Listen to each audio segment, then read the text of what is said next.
everybody, I'm Bobby. Welcome back to the Working Man's Whiskey. I want to do a review on Maker's Mark today. It's a Kentucky straight bourbon whiskey. It's good stuff, pretty popular stuff. Going with a small bottle still because, as you know, still need to make room in the cabinet. I'm I'm working on it. Going to a wedding today and bring a little flask of wild turkey with me. So. Hopefully that bottle will be gone before too long, and start getting the big boys back in here. So anyway, Maker's Mark was first a guy named Bill Samuels, excuse me, bought the distillery in 1954. It was a distillery called Burke's, and he bought it in 1954. And started producing whiskey. They made their first bottle of Maker's Mark with the signature red wax in 1958, and been making it ever since in a place called Loretto, Kentucky. So anyway, I guess we'll open this up.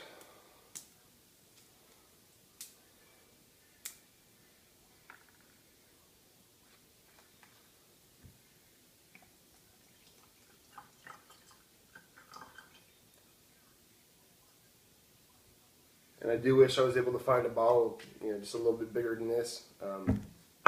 Maker's Mark is very good stuff. Usually find it. You see it on sale, low 20s, sometimes 22, 23 bucks. Usually up around the high 20s, mid to high 20s, I guess, when it's not on sale. So anyway, and this is it's different than most bourbon. Its main grain, of course, is corn, which makes it a bourbon. I don't know the exact mash bill on this. Pretty high corn content, though. The difference with this is there's no rye in the mash bill. They've pretty much replaced the rye with wheat, so it's a wheated. I don't know if you'd call it a wheated whiskey, but it's definitely got a good amount of wheat in it, so it gives a little bit of a different taste. So take a look at the color here, and the color is it's a nice medium, nice medium kind of amber copper color. It's been in the barrel for around 6 years. There's no true age statement, I would say. But around 6 years. I guess they have tasters over at their distillery that when it gets close to time, they'll taste the whiskey to see if it's ready or not. So another cool little thing they do there, when they're aging their whiskey, they have barrels on different floors of the building, and they rotate the barrels because the upper floors will get a little warmer, a little hotter than the lower floors. So they want all their whiskey to age the same and taste the same. So they rotate the barrels, which is kind of a cool little thing. They have a more consistent product. They also have Maker's also makes.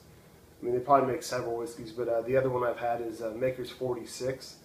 Which is a little more expensive, but also a very good value. So anyway, take a smell. And like I said, having that wheat in there instead of the rye definitely gives it a different smell.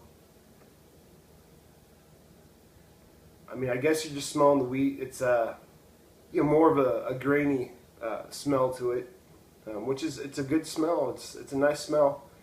Still smells like whiskey. Just doesn't have that that rye spiciness to it. But you do smell the corn in there. The sweetness from the corn. Like an herbal. Can't place what kind of herbs you smell, but definitely has an herbal quality to it. Definitely get a the barrel in there. You know, that the oakiness of that wood.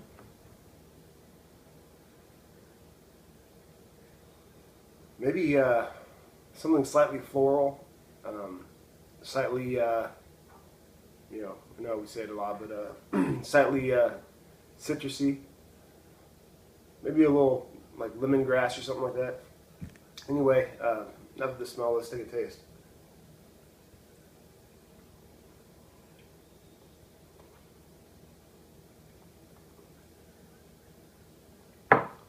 It's a nice, smooth whiskey. It just, you know, you taste this and you know it's good quality stuff. It just tastes like good quality. So, I wanted to see if there was anything on the bottle that I might want to share. It says Kentucky Straight Bourbon and Whiskey, handmade. So, I'm not quite sure. I'll do a little more research on you know, the handmade part of that. See what the process is there. But anyway, it's a really good whiskey, good quality. You can find it, you know, in the, you know, $22 to $30 range. I mean, definitely buy a bottle. This is good stuff.